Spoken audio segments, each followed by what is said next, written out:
हमारे घरों पे बुलडोजर तो मत चलाइए ना, हमारी कब्रों में तो हमें सुकून से सोने दीजिए ना। कल देश के माइनॉरिटी मिनिस्टर ने लोकसभा में खड़े होकर एक शेर सुनाया था कि मुझसे कोई बदगुमान न हो, तो मैं उन्हें एक शेर सुनाना चाहता हूँ। मैं आज जद पे हूँ तो इतना खुशगुमान न हो, चिराग सबके बुझेंगे हवा किसी की नहीं। नीतीश कुमार जी हो, चंद्रबाबू नायडू जी हो, चिराग पासवान जी हो, जयंत चौधरी जी हो, देवे गौड़ा जी हो, जीतन राम मांझी जी हो, सबको समझना पड़ेगा कि जब जंगल में आग लगती है तो न वो बरगद बचते हैं जो हवा को आंधी में तब्दील करते हैं, न वो बांस बचते हैं जो आपसी रगड़ से चिंगारी पैदा करते हैं। और मंत्री जी, मैं इस सदन में अलग ऐलान ये कहता हूं कि जब भी इस देश की जमीन को लहू की जरूरत होगी, आपसे 2 कदम आगे इमरान खड़ा मिलेगा, ये मैं आपसे यकीन दिलाते हुए कह रहा हूं। जब आप इनसे सवाल पूछिए, कृपया शांत रहिए। बताइए 70 साल में आपने क्या किया है? ये हमसे 70 साल का हिसाब मांगने वालों, जो सरकार अपना चलाया हुआ 2000 का नोट 7 साल नहीं चला सकी, वो हमसे 70 साल का हिसाब मांगती है। सरकार ने नोटबंदी लगाकर देश की आम जनता की पेपर लीक करवा करके युवाओं की आंखों से नौकरी के सपने छीन लिए, अग्निवीर लाकर देश के जवानों की उम्मीदें छीन ली, बुलडोजर लगाकर लोगों के आशियाने छीन लिए, महंगाई लाकर देश की जनता की थाली से निवाले छीन लिए और नारा लगाया कि हम तो सेवक हैं,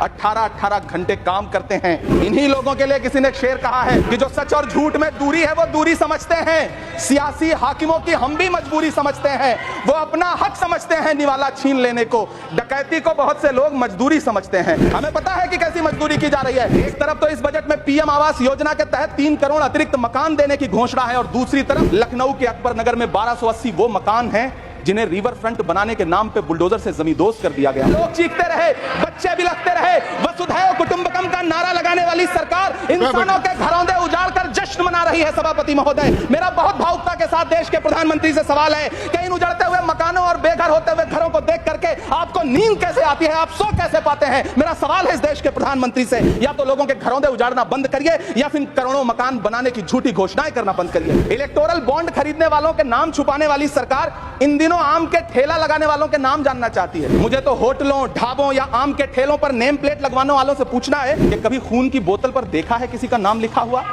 मुझे पूछना है कि क्या कोरोना के दौरान अपनी उखड़ती हुई सांसों के लिए ऑक्सीजन तलाशने वाले किसी इंसान ने ऑक्सीजन लाने वाले किसी इंसान से पूछा था कि ऑक्सीजन लाने वाला इंसान नहीं बोले, है? अपने शीश महलों में बैठे हुए सरकार के सांसद और मंत्री कह रहे हैं कि महंगाई कम हो रही है। संसद की कैंटीन से बाहर निकल करके एक चाय का कप खरीदिए, तब समझ में आएगा कि महंगाई कम हो रही है या बढ़ रही है। किसी एक दिन अपनी किसी मजदूर की तरह अपनी दिन भर की दिहाड़ी लेकर के बाजार जाइए और अपने बच्चों के लिए राशन खरीदिए, तब पता चलेगा कि महंगाई कम हो रही है या नहीं हो रही है। यहाँ बैठ करके बड़ी बड़ी बातें करना आसान है। ये चूनर धानी धानी भूल जाते, ये पुरवा की रवानी भूल जाते, जो आकर 4 दिन गांव में रहते तो सारी लंतरानी भूल जाते।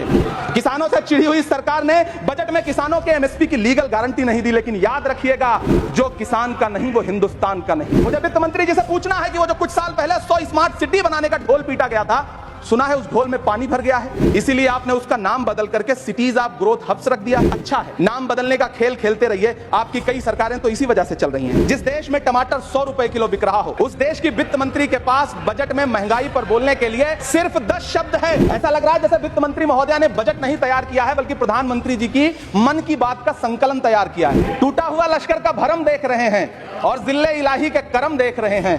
ताकत का नशा अक्ल पे हावी है तुम्हारी, तुम देख ना पाओगे जो हम देख रहे हैं। 83 मिनट 71 बार थपथपाई गई मेज, 14,417 शब्दों का बजट भाषण, और उस बजट में अपने लिए राहत तलाशती मिडिल क्लास की हैरत ज़दा आंखें। इस सरकार को पढ़े लिखे लोगों से दिक्कत है सभापति महोदय, इसीलिए इस सरकार ने यूजीसी का बजट 66% कम कर दिया है। वित्त मंत्री महोदया ने इस बजट में महंगाई पर सिर्फ 10 शब्द बोला है।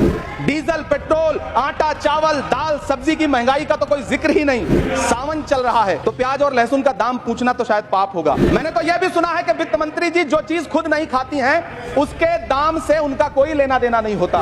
लेकिन इस बार बजट पेश करने के लिए पार्लियामेंट आने से पहले वित्त मंत्री जी ने दही और चीनी खाई थी। अब तो उनसे यह पूछा जा ही सकता है कि उन्हें दही, दूध और चीनी का रेट तो इन दिनों पता ही होगा। क्या उसे सस्ता करवाएंगी या नहीं सस्ता करवाएंगी? अगर पता है तो कृपया सस्ता करवाइए, क्योंकि इसी चीनी ने अमेठी में एक मंत्री महोदया का राजनीतिक कैरियर कड़वा कर दिया।